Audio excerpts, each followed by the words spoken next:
দাদা দাদা নিয়ে আইতো ভোট দিতে গিয়ে ভিজে ভিজে চলে এসছে।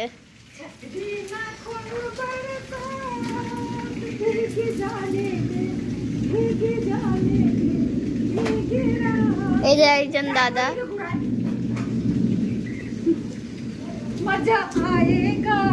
কাকা বলছিল বৃষ্টি হবে না, এই যে কাকা ভিজে গেছে এখন গা মুছছে। নেমন্তন্ন হতে খেতে গেছি, কিছু তো খেতে দিল না, বৃষ্টি খেয়ে বাড়ি আসলাম। হ্যাঁ হ্যাঁ হ্যাঁ নিমন্ত্রণ খেলো, নেমন্তন্ন খেতে গেছি, কিছু তো খেতে দেয়নি, বৃষ্টি খেয়ে আসলাম।